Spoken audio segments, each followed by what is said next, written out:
Hello guys, good morning, good day sa lahat po mga subscribers natin dito sa YouTube channel. So meron tayong laptop dito, galing to sa customer. So hinatid ito sa atin. So laptop ano siya, Acer Enduro. So ngayon, napansin ko dito sa laptop na to, halos same sila ng Travelmate, yung P214 series. So magkaiba lang sila ng ngayon, kasi Enduro naman siya. So doon naman sa P214, yung mga i3, i5 na 10th gen. So same sila, same na same yung identical yung board nila. Pero yung sa size, I'm not sure kung same din sila. Pero same sila 14 inches. Pero identical, magkaiba lang sila ng model. So ngayon ang issues nito, so dinala ito sa atin ng customer na experience nila is suddenly nag-shutdown daw ang unit and maingay sa loob once na mag-wander na yung fan.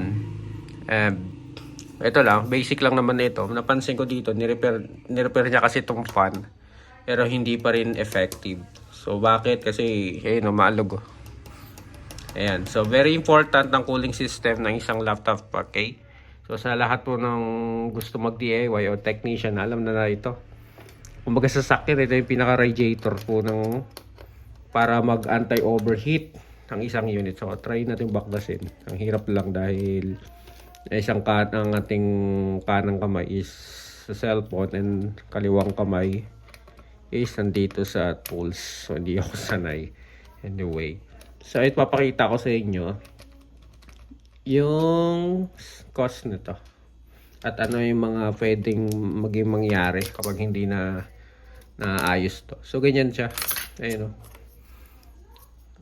tinry na iglugan, super alog. Kaya kapag every time na magi-spin siya, mararamdaman mo dito may tumatama. Yung bearing niya is hindi na smooth yung pag-ikot. So now, anong lesson na pwede natin matutunan dito, guys?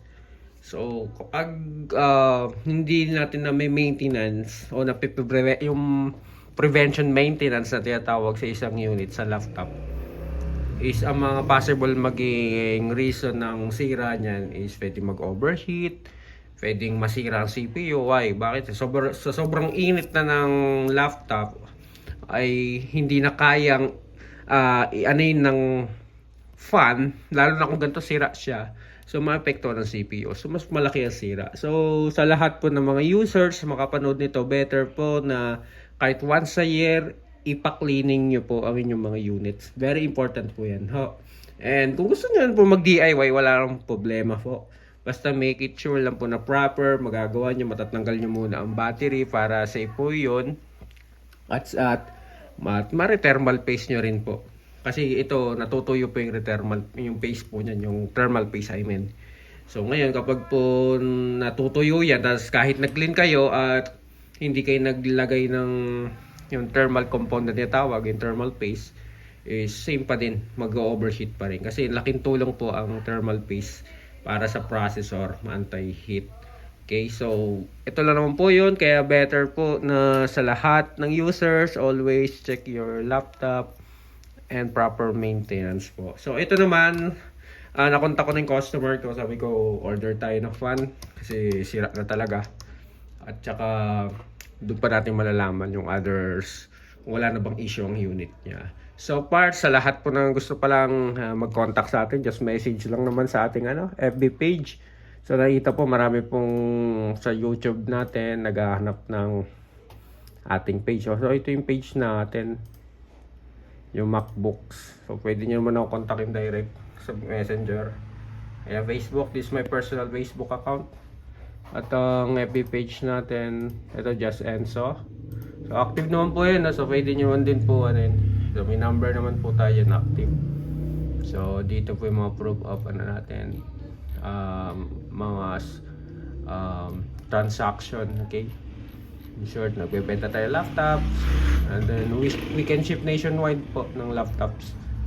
Ayan, katulad po niyan, right? And also we fix laptop, okay? We fix motherboard issues. So ayun lang naman po, at Maraming salamat guys. So don't forget to subscribe and like the bell button. Thank you very much.